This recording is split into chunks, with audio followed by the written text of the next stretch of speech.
მუშაობდა იქ სადაც გაგიშვი.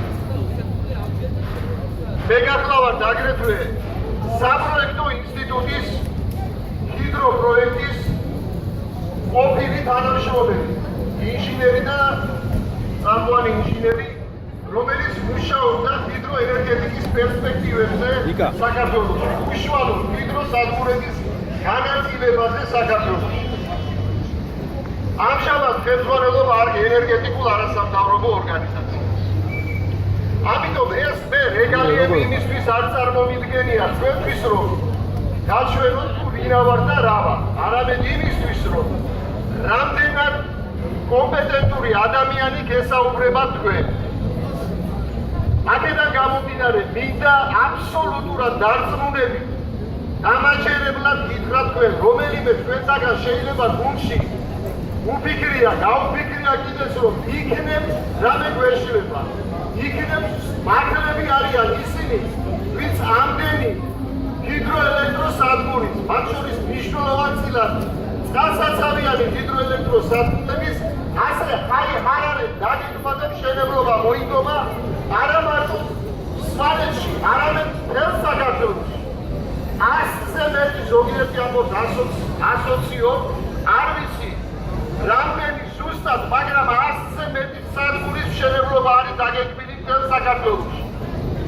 კალათებს ფერფუნქტებს, რომელსაც ბიზნეს ინტერესები აქვს ენერგეტიკაში, ამავე დროს არის არაკომპეტენტური და სრულებით შეუპირებელი სახელმწიფო თანამდებობისთვის დადგმულია ჩარტი მემორანდუმებზე თერმოწერისა და ამ ჩარტს ამუშავებს ედაღამ.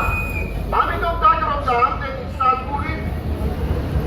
ეს არის დანაშაული, მინდა გითხრათ.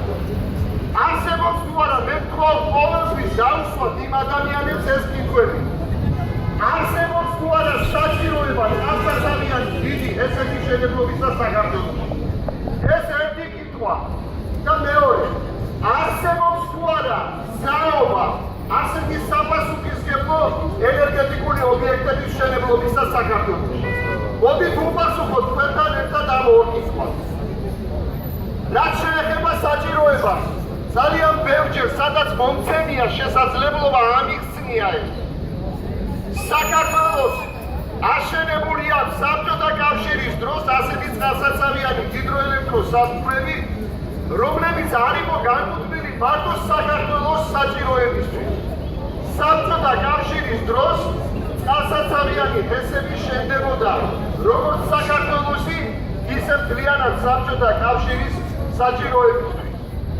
ერგურ ჰესიც სწორედ საბჭოთა კავშირის საჭიროებისთვის აშენდა და არა საქართველოს საჭიროებისთვის. ერგურ ჰესი აკმაყოფილებდა სამხრეთ რუსეთის მოთხოვნებს, ძირითადად კრასნოდარის წყარის, აგრეთვე ამიერკავკასიის მოთხოვნებსაც. პიკური მოთხოვნილე ენერგიაზე, პიკური მოთხოვნილებების დასაფარად. მე ვეცდები აგიხსნათ რა არის ეს პიკური მოთხოვნილება. თქვენ მოკლედ უფრო მარტივად რომ წარმოვიდგინოთ. დღე-ღამის განმავლობაში ჩვენ გვჭირდება გარკვეული სახის ენერგია იმისთვის, რომ მივაწოდოთ სხვადასხვა ობიექტებს. მოსახლეობას, ქარხნებს, ფაბრიკებს, მომსახურე ობიექტებს დააშენებენ. ღამე გასაკვირველია, ეს მოთხოვნილება მცირდება, იმიტომ რომ ადამიანები იწინებენ, აგროვენ ელექტროენერგიას, ხოლო ქარხნების უმეტესობა და მომსახურე ობიექტების უმეტესობა ასევე წყვეტს მუშაობას.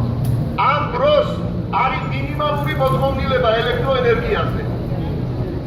აი ის ენერგია, ის ოდენობა ენერგიისა, რაც მუდმივად დღე-ღამის განმავლობაში არის მოთხოვნილი და მუშაობს, აი ეს გამიდოს უცხოეთში, ძირითადად თურქეთში. ჩვენი ანუ საჭიროება ასეთი სიმძლავრეებისა არ არსებობს. მაგრამ არსებობს თუ არა საობა, რომც არსებობდეს მოთხოვნილება ასეთი სიმძლავრეების საქართველოს ინტერესს. საუბაც არ არსებობს საქართველოში.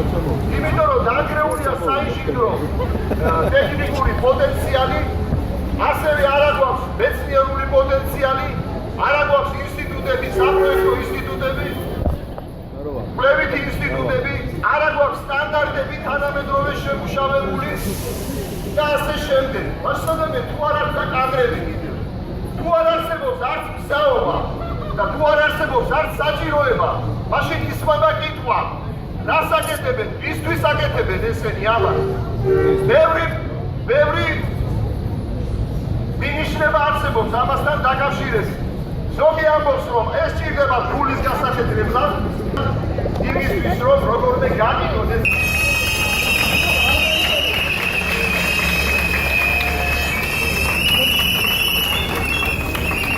ეხლა ჩვენ წინას ეტარდება უბერის თემის წარმოადგენელი გარიგ ქვემია.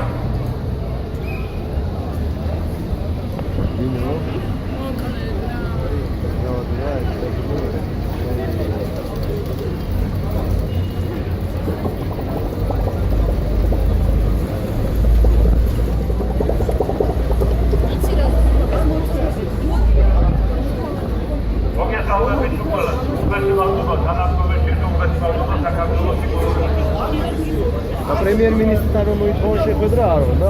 ჩვენ გევართ ისეთი დილების წინაშე, რომელიც საქართველოს ეკონომიკას კი არ აღორძინებს, არამედ საქართველოს აკონტროლებს საერთო დაღამბულს. გაიწვევს არას ბაზეში, არამედ აჭარაშიც და აზერბაიჯანში და მაგრამ ძალიან დიდი ზიანი მოუტანს საქართველოს. ეს გადას მოგახსენებს, რომ გარგებოებას, რომ